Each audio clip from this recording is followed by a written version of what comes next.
took so long for me to realize that my destiny was right before my eyes. If it were up to me to travel through this life, I'd find an open space for me to live out all my dreams. I'm such a lucky man.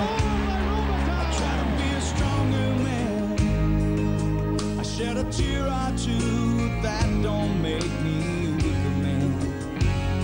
It's made me a better man. I've given all I can to a world that sometimes thinks that I'm a lesser man. I remember all the things that I've been through. Gave myself to all those people I once knew. I'm such a lucky man. I'm trying to be a stronger man. I shed a tear or two, that don't make me a weaker man. It's made me a better man. I've given all I can to a world that sometimes thinks that I'm a lesser man. I remember all the things that I've been through. Gave myself to all those people I once knew. I'm such a lucky man. I try to be a stronger man. I shed a tear or two, that don't make me a weaker man. It's made me a better man. I'm giving all I can to a world that sometimes thinks that I'm a lesser man. I'm a lucky man. Here's a pass ahead. Here in front, Robitaille, he scores! He's the greatest goal scorer in Los Angeles Kings history!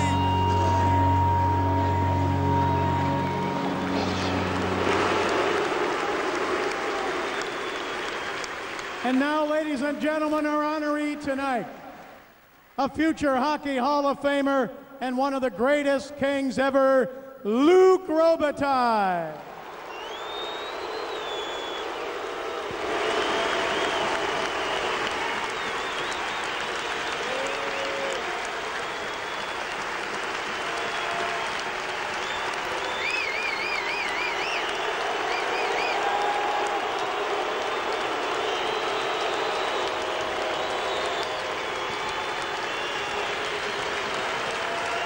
Thank you. Thank you. I never write notes, but tonight I had to. This is been thinking about this, unfortunately, for way too long. And Mark, Wayne, I'll try to hurry because I know how hard it is for the players. And but it's been 20 years that I worked, and I didn't start for this. It wasn't about scoring goals. It wasn't about money. It wasn't about fame. I just wanted to play hockey. You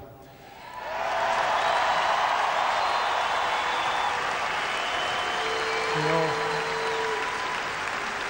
I wanted to play in the NHL, and Mr. Commissioner, Barry, thank you for coming. It's an honor to me. I mean, I remember as a kid, I told you that tonight, to see the name of the commissioner on a puck, and tonight you're here to honor me. I really am thankful. Thank you very much.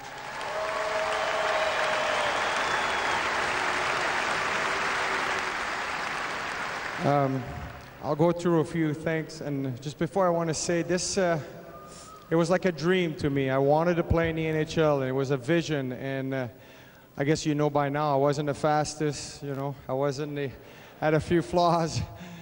But the biggest thing about me is I was a student of the game. I loved the game, and I think the guys are saying that about me, and I'm very thankful because that's exactly how I felt every day. I was so grateful that I got to live my dream for 35 years, actually. I started at 5. And just to show you, I thought about this speech, I thought I would just go a little bit how I studied the game, because I remembered literally everything about every player I played with throughout my career. And before that, I just want to say, Bob, for the rest of my life, every video that I'll see, where you chant my name after I score a goal. Those are the greatest memories for me and my family that I will cherish forever.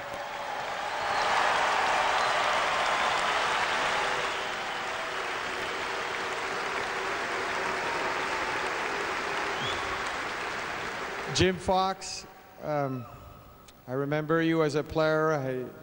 You've been a tremendous asset for our organization and what you do on TV. You teach us the game every day. But what I remember the most about you is I was 21 years old, you were 30 years old, and you looked at me and you got so mad. And I said, what? And you said, enjoy every day because you won't believe how fast it goes. And man, were you ever right. So thank you for the scoop. Thank you. This other gentleman was my first GM, my mentor, played my first golf game, took all my money. Mr. Vachon, thank you though for taking care of me when I came aboard, and it was amazing. He did took all my money. I want to say to Dave Taylor, I mean, our thoughts are with you. I mean, I was a roommate, we were players, then you were my boss, and all along, you know, we were always striving for the same thing, which was bringing a winner here, and he was the epitome of a hard worker, and he was a guy I looked up to every day that he was on this organization, and our thoughts are with you, Dave.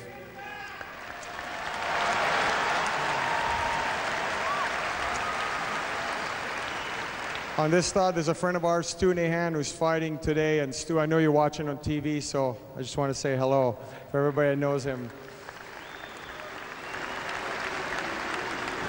Butch Goring, I wasn't watching you because I was way too young when you were playing, and with the time change, I wasn't able to watch those games, but I remember you with the Islanders, and a respect that I have for you as a player and what you taught us as a hard worker was amazing. These guys can't hear here, so it's kind of funny.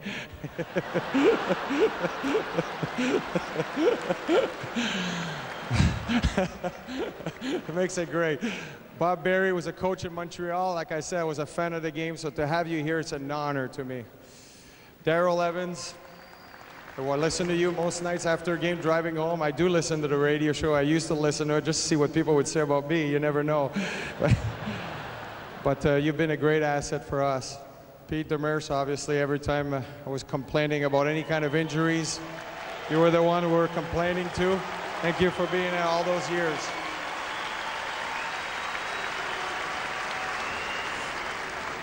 Peter Miller, every time I had a bad game, I blamed my skates or my sticks. So thank you for putting up with me.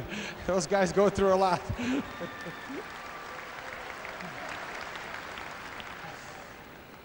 My friend Bob Kadalski, we go back a long ways. I was the first guy that I saw read a book on the bus. I mean, every day was one of the smartest guys. So I figured I had to hang on next to him to learn something. We've become really good friends, and I appreciate our friendship. Stéphane Fissette was one of the hardest worker. You know, we went through some struggles sometimes, and you know, as a team, but every day you came to work. As a goalie, it's the hardest thing because they take 1,000 shots every night, every day, every practice. I mean, not every game, but every practice. And I shot many high on your shoulders, and I appreciate you coming back and smiling every day in the friendship that we still share after all those pucks. The next guy made us all feel a little taller. I wasn't going to talk, but he did have a cookie diet, and I know he's not off of it.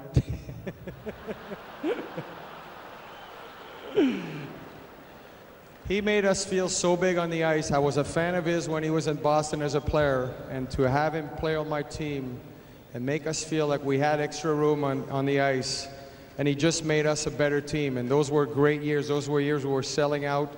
I do remember a story where he was actually sharing a story with Elton John's bodyguard, where they were sharing salaries, and Elton John's bodyguard was really upset at him because he was making more money than Elton John's guy to protect Wayne Gretzky. This next gentleman, Jay Wells, I didn't speak English.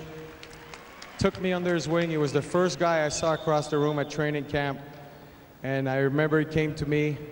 Second game in the NHL, some big guys came to push me around, and I'll never forget, you just went to the guy and said, nobody touches this kid. And it was amazing the room it gave me. And my rookie of the year, I owe it to you. Thank you.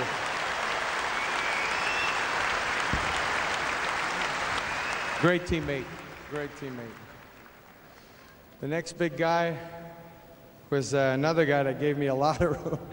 Really took care of me in the locker room. Showed me something about having fun about the game. I always had fun, but this guy had fun every day, and then sometimes too much fun. I remember him cementing my shoes to the ceiling after a game where I couldn't find my shoes. You know, cutting our socks. I couldn't fall asleep on the plane because he'd put shaving cream on my head or cut my ties. But he made it fun. Every day you made it fun, Larry, and I just really enjoyed you, Larry. Play fair.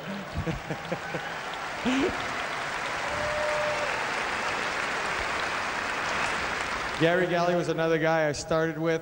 I mean, and then we came back and played and shared many stories because we were the old guys towards the end, and we really had fun, and I really cherish our friendship. I mean, you're one of the real person, true person, and it's been a lot of fun to play with you.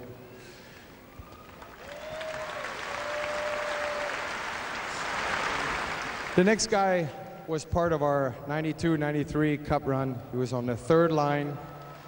He was part of the little guys line, which was Tony Granato, Corey Millen, for the people that remember, and Mike Donnelly. And he's here today.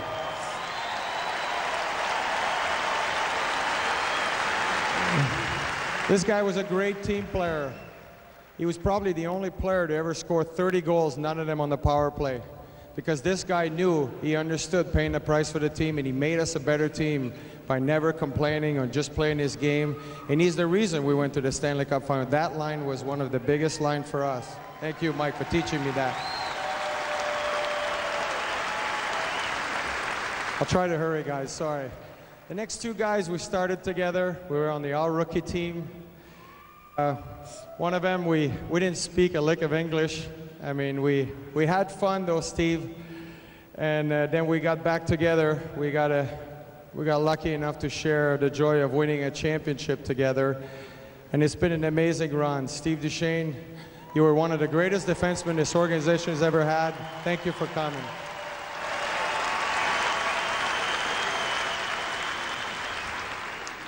Jim Carson, what can I say? You were the other smartest guy I've ever known.